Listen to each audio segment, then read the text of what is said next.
एक छोटे से गांव में बुद्धू नाम का एक लड़का रहता था। बुद्धू दिल का बहुत अच्छा था। गांव के लोग उसकी इसी आदत के कारण उसे प्यार से बुद्धू कहते थे। अरे भाई, आज मैं ऐसा काम करूंगा कि पूरा गांव मेरी तारीफ करेगा। पहले ये बता, आज कौन सा काम करने वाला है? जो काम सबसे आसान होगा। मतलब फिर कोई गड़बड़ होने वाली है? अरे नहीं, इस बार मेरे दिमाग में एकदम पक्का आइडिया है। बुद्धू ने चौराहे पर देखा कि सेठ जी की दुकान के बाहर बहुत भीड़ लगी थी। इतनी भीड़, जरूर सेठ जी बहुत अमीर हो गए हैं। भीड़ इसलिए है क्योंकि सेठ जी आज मिठाई बांट रहे हैं। मिठाई? फिर तो मैं भी मदद करूंगा। बुद्धू दुकान पर पहुंच गया। सेठ जी, मैं आपकी मदद करने आया हूँ। तुम मेरी क्या मदद करोगे? मैं बहुत होशियार हूँ। अच्छा, तो ये मिठाई के डिब्बे अंदर रख दो। बस इतनी सी बात। बुद्धू ने एक डिब्बा उठाया और अंदर जाने लगा। अरे, इसमें तो ज्यादा मिठाई है। शाम को बुद्धू घर के बाहर बैठे दादाजी के पास गए। दादाजी, सब मुझे बुद्धू क्यों कहते हैं? क्योंकि तुम बुरे नहीं हो, लेकिन बिना सोचा सोचे तुम पप करते देते हो। तो मैं क्या करूँ? किसी भी काम से पहले 3 बातें सोचो। कौन सी 3 बातें? पहली, काम क्या है? दूसरी, काम कैसे करना है? तीसरी, इससे किसी को नुकसान तो नहीं होगा। बस इतना? हाँ, अगर तुम ये 3 बातें याद रखोगे तो तुम्हारी गलतियां कम हो जाएंगी। आज से मैं सोच समझ कर काम कर। वाह,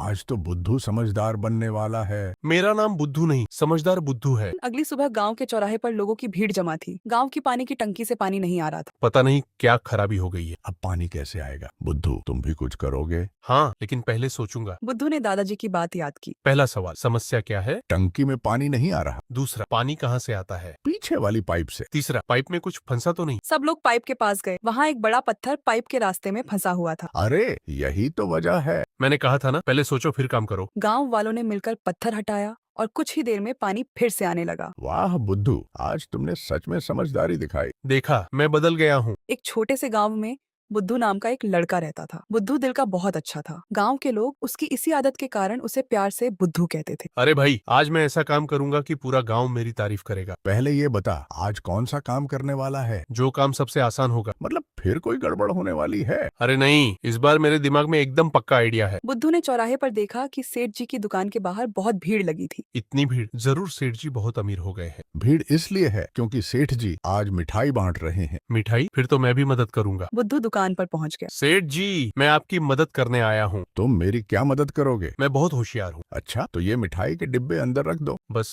इतनी सी बात। बुद्धू ने एक डिब्बा उठाया और अंदर जाने लगा। अरे, इसमें तो ज्यादा मिठाई है। शाम को बुद्धू घर के बाहर बैठे दादाजी के पास गए। दादाजी, सब मुझे बुद्धू क्यों कहते हैं? क्योंकि तुम बुरे नहीं हो, लेकिन बिना सोचा सोचे तुम पप करते देते हो। तो मैं क्या करूँ? किसी भी काम से पहले 3 बातें सोचो। कौन सी 3 बातें? पहली, काम क्या है? दूसरी, काम कैसे करना है? तीसरी, इससे किसी को नुकसान तो नहीं होगा। बस इतना? हाँ, अगर तुम ये 3 बातें याद रखोगे तो तुम्हारी गलतियां कम हो जाएंगी। आज से मैं सोच समझ कर काम कर। वाह, आज तो बुद्धू समझदार बनने वाला है। मेरा नाम बुद्धू नहीं, समझदार बुद्धू है। अगली सुबह गांव के चौराहे पर लोगों की भीड़ जमा थी। गांव की पानी की टंकी से पानी नहीं आ रहा था। पता नहीं क्या खराबी हो गई है। अब पानी कैसे आएगा? बुद्धू, तुम भी कुछ करोगे? हाँ, लेकिन पहले सोचूंगा।